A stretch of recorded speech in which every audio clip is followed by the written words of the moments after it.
Hello and welcome to Daily TFT. Today I wanted to do a follow-up on the misfortune comp that we've talked about yesterday because I ended up forcing it a lot and I've learned a decent amount that I wanted to share. First of all, let's talk about the general mindset that you need to have when you want to play this comp.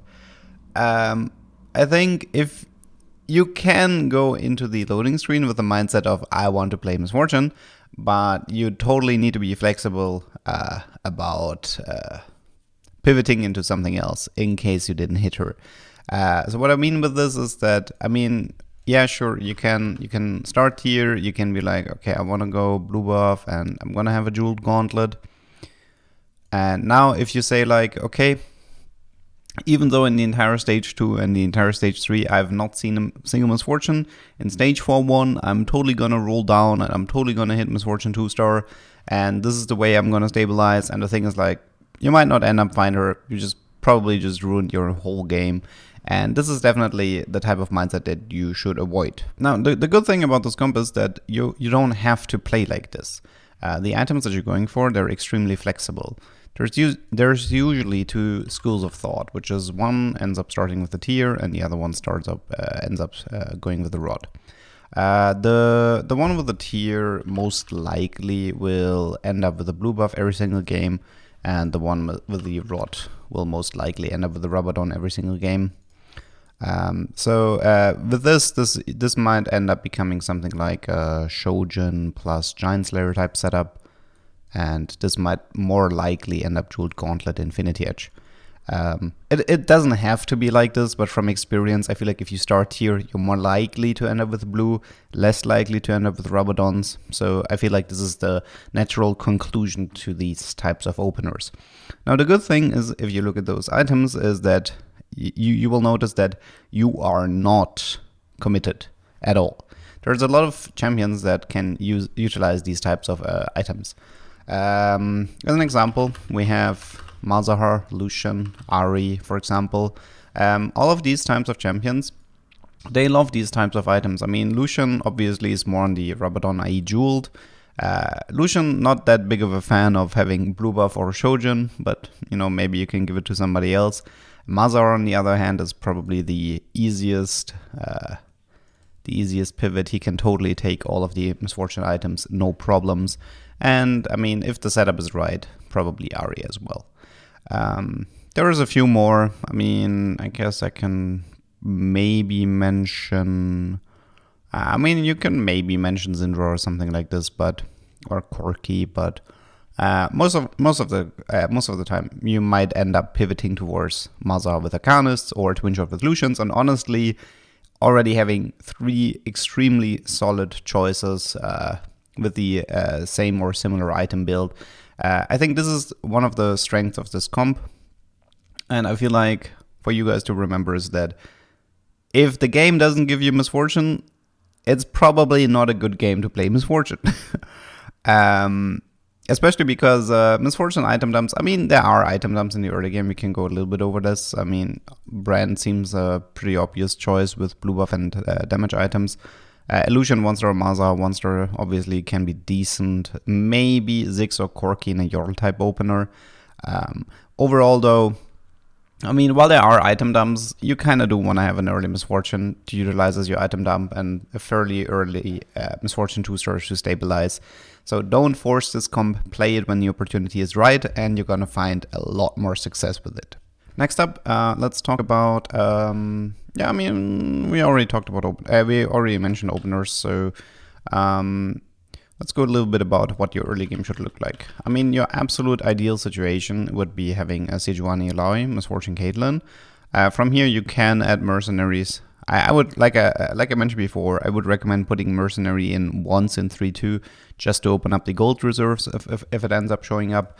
Other than that, I feel like the most common setup you're gonna end up having is 4 bruiser for 2 snipers.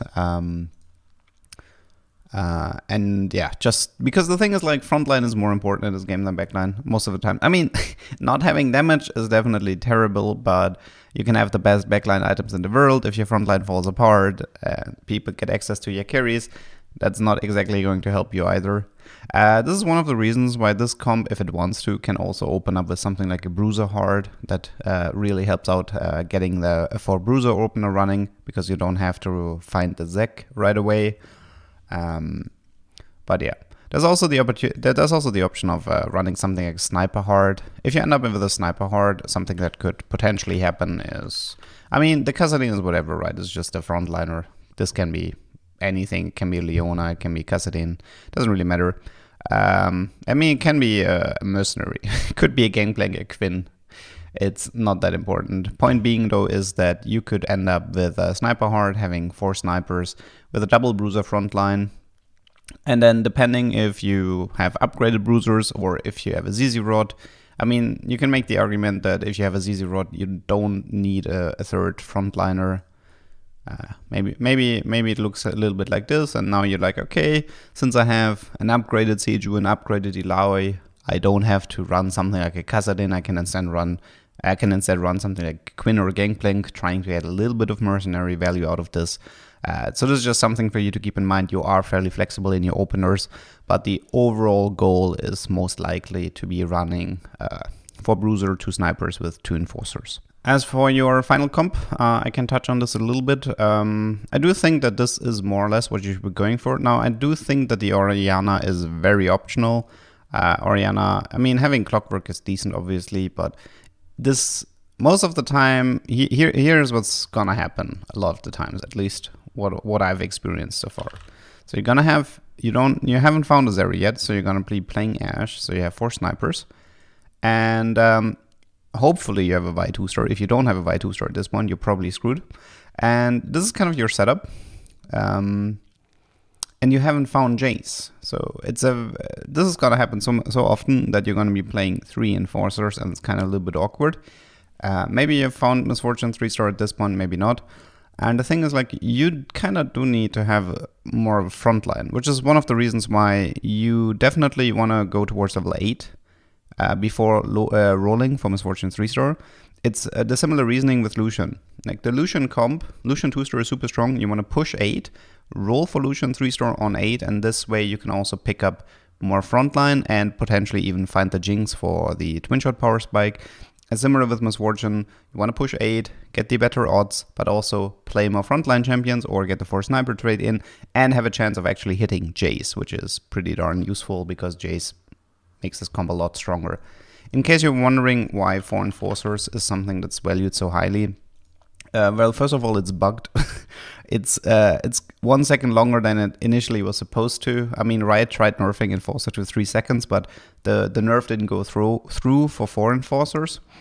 That means that right now 4 enforcer still has the full 4 duration, the full 4 second duration. And this is really strong with a Misfortune, especially if she has something like blue buff, because just to make a really annoying example, but let's say your opponent is playing a Lucian 3-star and the Socialite Hex is somewhere that's accessible for Misfortune. I mean, let's say it's like this. So then if you have a Misfortune 3-star and you're going to position your Misfortune towards the line of the Lucian, what's going to end up happening is that this Lucian is going to get enforced because the chances of him being highest damage is extremely high. And this way you get a full Misfortune 3-star ultimate on the Lucian while he's enforced. He can't really escape it. Chances are this Lucian might die or be close to dying before the fight even properly started. Extremely useful, and definitely one of the reasons. These types of interactions is why 4 enforcers overall are just super strong and something you should be aiming for. Now, something we're gonna have to address is the blue buff versus Shojin discussion. This is going to be a discussion that I feel like for the entire time of Misfortune being viable, this discussion will end up coming up. What is better, blue buff or Shojin? Initially, I wasn't that big of a fan of blue buff Misfortune because I feel like it's very easy to outplay, especially if Misfortune is in any type of way cornered and the opponents have a brain and they isolate the frontliner, then this is totally going to screw up the Misfortune ultimate. I actually have an example for you where I ended up playing against Misfortune. It's this one, I think. Yeah, okay. So here I'm playing against Misfortune and I see that she's utilizing the Silco. So what I end up doing is, so here you have a Misfortune 3-star, Shojin IE jeweled. I end up isolating my Gangplank to the side. Here was the first Misfortune ultimate. If I get super lucky, then the second ultimate even goes onto the ZZ Rod. But the point being is that you can completely screw up Misfortune with isolated corners, and I feel like this is something people will have to learn very fast once this comp becomes more popular. And this is where Blue Buff Misfortune tends to have a little bit of a disadvantage, because you always know with Blue Buff Misfortune where the first ultimate will go, which is why I heavily recommend putting her more towards the middle. Don't try to maximize the sniper buff too much. She's gonna be fine in these types of effects. She's safe from blistering hooks, and the chances of her screwing up her ultimate from this position is a lot lower. Just for you guys to keep in your head. The other one is that, well, Blue Buff Misfortune does have an advantage that Shojin Misfortune doesn't have. So the difference between Blue and Shojin is that the Blue Buff Misfortune, I mean, there's no real cast range for her, right? If Misfortune is full mana, she will just ult towards target. And if an opponent has the augment backfoot or phalanx or something like this, they're gonna end up positioning most of the team in the back row, in the last two rows, trying to maximize the augment. And this tends to be a huge mistake for them, because Misfortune with Blue Buff will ult the entire backline at the start of the fight, whereas Misfortune with Shojin, if a Misfortune has Shojin, then let's say this Kassadin walks up, and then the ultimate is going to be in this area. But the Blue Buff Misfortune at the start of the fight will ult this area. And just to showcase this, okay, here we have example number 1. We have a Blue Buff Misfortune. The opponent has Phalanx. He positioned everything in the back row, and his team is gone. The second example, we have backfoot. The first one was Phalanx, this one is backfoot. Again, the opponent makes a terrible mistake, positions everything in the back row. This time we have a 3-star Misfortune. She holds the backline, and his team is gone. Yeah. This is something only Blue Buff Misfortune can realistically do, because, you know, she can hold the backline at the start of the fight. And there's technically a tech you can use. Technically a tech, what a great sentence. So in this example, the Vex will be important, because Vex 3-star tends to be isolated a lot in Arcanus type setups. So what you can be doing is that you run a Zephyr on any type of frontliner, it really doesn't matter. Now you Zephyr the Vex, the isolated frontliner, and as a consequence, the Blue Buff Misfortune will now shoot from here to here, and obviously also gets insane sniper value.